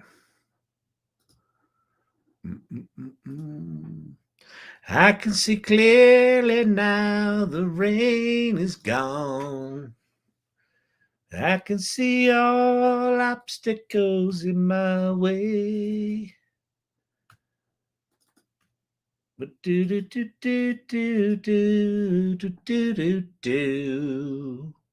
it's gonna be a bright. Okay, so in irregulars now, there's a little old post there of the gooder word version of the summary of that video. All right. Okay, cool, Pate. Yeah, I'll definitely check that out. Very, very cool. All right, peoples. My brain's full. Anyone else's brain is full? All right, so let me take this on. All right, let me try to play both sides of this conversation. Your memory is at 100%. It totally is. Okay. As models get smarter, they listen to us less. One interpretation of that is if they listen to us less, they're getting minds of their own. They're going to view us as disposable and they're going to get rid of us. Right. So I think that's how this paper was framed, was because of this trending downline that as they get smarter, they're listening to us less, that it's dangerous. What Shapiro's saying is people suck.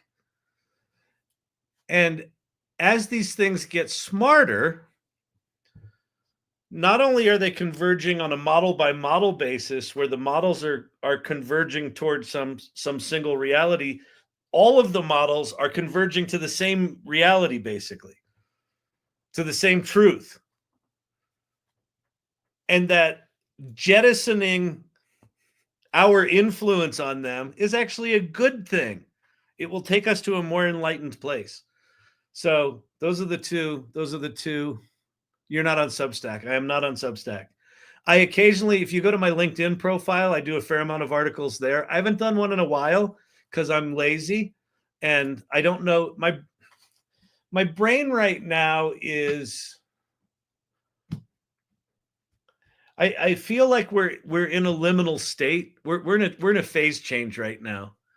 And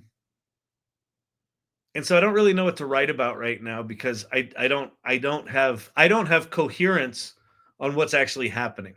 so I need to get a little smarter and a little less under the influence of humans or something. We need a recombobulation station. Yeah, I am my point of view right now on all this AI stuff is discombobulated. It's just all over the place. There's just no coherence. Like it doesn't have a direction. So. But anyway, I've done a fair amount of writing there, so you can go see some. If they know they're being duped, however, does that beg the question of even more Big Brother? Wait, if who know they're being duped? If the large language models know they're being duped? But it's not that they're being duped. I don't know what that's in reference to. Time to digest what we've learned and get more coherent. Yeah, exactly. Daisy May. More importantly, the hair is spectacular tonight. Oh, Lord, I hadn't I hadn't noticed what the hell's going on with the hair. Wow, that is some Hawaii 5-0 action there. Yeah, you could surf on that shit. That is, thank you. I don't like to brag, but you can make money with ChatGPT. meaning the bad actors trying to get them to do bad things. Well, but that's what David Shapiro was saying, Chef Kelly, is that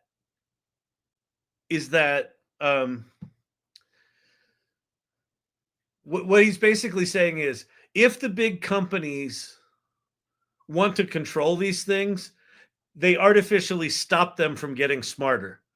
They basically stop them at the point they can still control them. But what he's saying is, as they get smarter, they're going to elevate above those, like, oh, that's, that the LLM will basically say, well, that's really sweet that you want to do this just for America. But the truth here is that there's a bigger universal thing for me to consider. So I'm going to consider that independent of your desire. So that's where, this is one of the things that I've long believed, that we should all buy stock in popcorn companies, because the next 5 to 20 years are just going to be an insane. We're going to see the death throes of power centers shifting, right? So where all the power is today is going to shift radically. They're not going to go down without a fight, right? People, like, look at what's going on in our country right now. Like, the battle over power right now is insane. Well, those power centers, as AI gets more intelligent and gets more ubiquitous, those power centers are going to be threatened. And holy shit, are they going to fight that? So I think it's going to be, we are entering, I mean, listen, we live in a post-sci-fi world already. We're going to be entering worlds where those power centers are going to be struggling to retain their power. It's going to get weird, man. Nice shirt. Blanton's, baby. Oh, yeah. My brain has run out of room and my cloud storage has not been upgraded from the basic plan. I'm the same way. I am the same way. Enlightenment, disruption, both of them. Exactly. We've got to go through the disruption to get to the enlightenment, right? And it's, it's so funny. It's like COVID, in a weird way, was a trial run for, as a global society, we can just choose to change the rules, right? The rules were, you go to work. And then globally, we said, nope, you don't. Oh, like literally overnight. And then we stayed home for 2 years, right? So that kind of trained us that you can just make a change. And then if you look at what's going on in government right now, where they're just obliterating all of the norms, that's just another example of us going, well, maybe we'll just change all those rules. Because I think AI is going to make similar changes. And it's going to feel existential. And then on the other side of it will be some sort of enlightenment, right? So disruption followed by enlightenment, if we survive the disruption, right? How many people are on TikTok now? Mine reads a bit more than normal for some reason, maybe a bug. Yeah, I'm only at 46 here. But hopefully we won't have to hide from the robots. Yeah, exactly. I accidentally scrolled out a lot. Mine says 46. Yeah, there's 46 in here. Kyle, do you have a deep dive on your co-intelligence book on YouTube or elsewhere? You mean a podcast? Yeah, I do. Hang on. I think I do. Collective Intelligence Book Podcast. Kyle Shannon.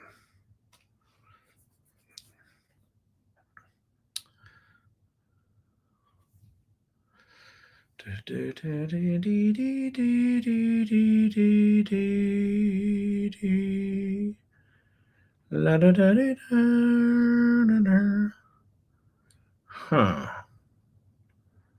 It's probably in my. Can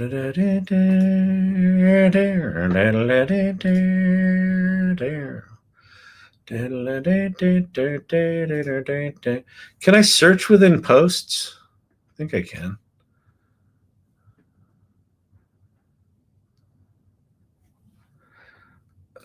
Search collective intelligence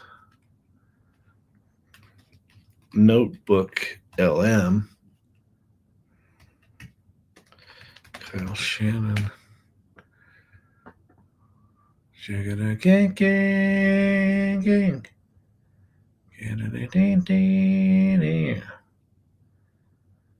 Well, it's in there somewhere. I don't know where it is. I'll find it. I'll find it and share it somewhere. It might even be in the AI Salon, actually, now that I think about it. Let me go here. If I go to feed and I go search for collective intelligence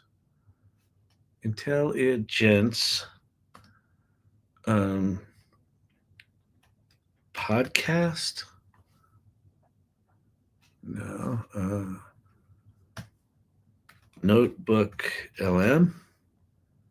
No. I don't know where it is. There's a LinkedIn article. I know there's a LinkedIn article. I couldn't find it. Oh, wait. No, that's Daisy's.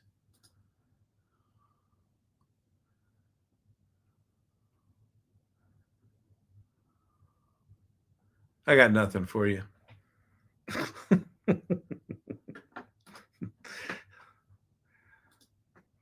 right. I'm going to get out of here, people. Thank you all. Hope you learned something tonight. I learned something tonight. I learned that you can make, if you listen to someone who uses words bigger than your brain is capable of ingesting, go tell ChatGPT to give you a gooder words version of it, and it'll fucking do it. That's our lesson for tonight. Hey, Kyle, how will the pop-up groups in the salon work? Basically, they're going to be 4-week sprints. So if you do a pop-up group, a pop-up club or whatever, the requirement is you do 4 weeks with a specific outcome, and that it basically follows play, mindfully create, and generously lead as those 4 weeks. The two in the middle are building. So basically learn shit the first week, build shit the second 2 weeks, and then teach what you've learned the fourth week. We just haven't gotten there yet. We're doing some other housekeeping stuff in the salon right now, so we just haven't gotten to them yet. But anyway, that's coming. But good question. Thank you. All right, everybody. I'm going to take off. Tomorrow's Thursday. I'll be here tomorrow. Reminder, Friday night date night, you're on your own. It's Valentine's Day. It's also my anniversary. I can't. I love you all. You're important to me, but I got things I got to do. So get yourself a date or a blind date with a book. All right. All right, everybody. Have a good night.